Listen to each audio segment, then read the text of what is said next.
بەناوی خدای گەورە و میهرەبان هەموو لایەک بەخێر بێن. دیارە ئەوڕۆ کاک شێروانی لەسەر داوایەکی نوێی ئاسایشی گشتی کە لە ڕێگای بەڕێز داواکاری گشتی ئەو سکاڵای زورێنرایە هێنابیانەوە بنکەی پۆلیسی خانەقا بۆی لێکۆڵینەوە لەگەڵدا بکرێت.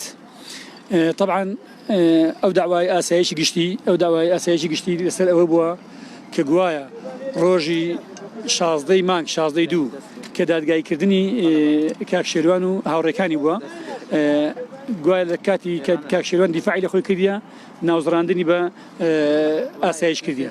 بەڵام ئەوەی ڕاستی بێ ئەمە خۆمان ڕۆژی 16 لە ناو دادگای پرۆسی دادگایکردنەکەی بووین کاک شێروان بە هیچ شێوەیەک ناوزڕاندنی بە ئاسایش نەکردیە. ئەمە تووشی سەرسوڕمان بووین کە ئەمڕۆ بینیمان کاک شێروانی هێناوەتەوە بنکەی پۆلیسی خانەقا بۆی ئیفادەی وەربگرن ئەو جارە بەناوی ئەوەی کە ناوزڕاندنی بە ئاسایشی کوردستان کردبێ.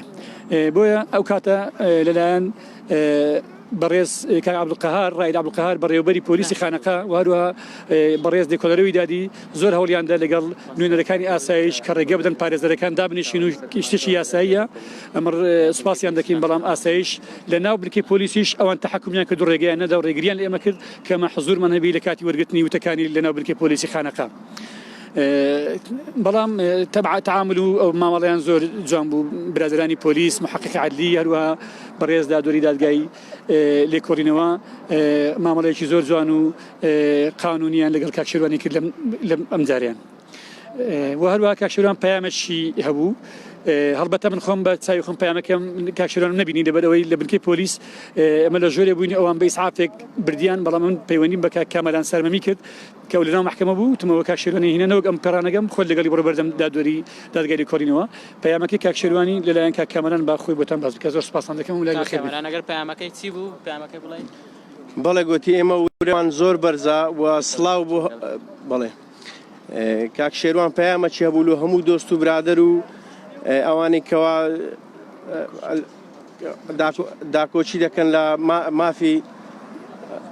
مافی مرۆڤ و مافی ئازادی خوازان پەیامەکی گوتی ئێمە ورەمان زۆر بەرزە بەردەوامی لە مانگرتن پشت بەخوا و بە ئێوەش لە هەوڵی خۆتان بەردەوام بن.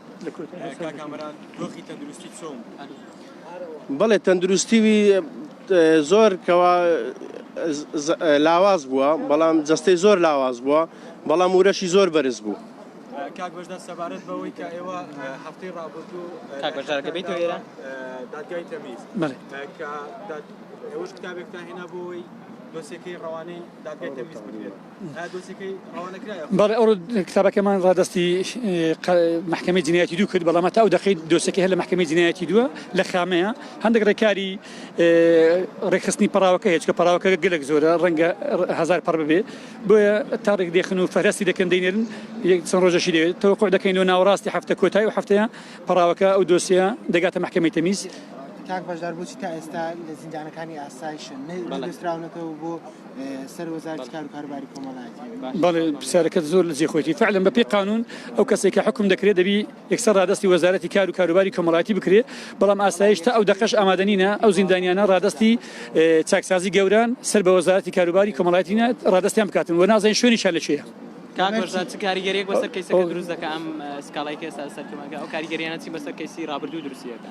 بەنسبەت کەیسی ڕابردوو کەیسێکی مستەقل لە جیایە لەو کەیسە بەڵام بە تەوەقوعی ما لەبەرەوەی گەشتبینیی زۆر هەیە لەسەر ئەوەی کە لە دادگای تەمیز بەپێی هەمووی گەشتبینیە طبعاً هەمووی تەوەقوع دەکرێت کە ئەوانە لەبەر نەبوونی بەڵگە و بەڵگەکان مقنعینە تەوەقوع دەکرێت ئەوانە ئازاد بکرێن بۆی ئاسایش کەیسەکەی بۆ ئامادە کردیە هەر کاتی کە شێروانی ئیفراز کرد جارشکە لەو کەیسە بگریتەوە. لە ڕووی تەندروستی و بارودۆخی تەندروستیان زۆر خراپە بەڵام مورایان زۆر بەرزە وەسڵاویشان هەیە بۆ هەموو ئازادی خوازانی کوردستان بۆ هەموو ئەو بەڕێزانێکە لە هەموو ناوەندەکانی جیهانی و ناوەخۆ دەرەوە چالاکوانان کە داکۆچیان لێ دەکەن و سڵاو و ڕێزیان هەیە بۆ هەموو لایەک. کاک بەشدار ئەگەر دادگای تەمیز پێداچنەوە بە کەیسەکەی دابکەوە کەیسەکەی بگۆڕێ ئەم سکاڵایە کاریگەری بەسەر دادگای تەمیزی دروست ناکات؟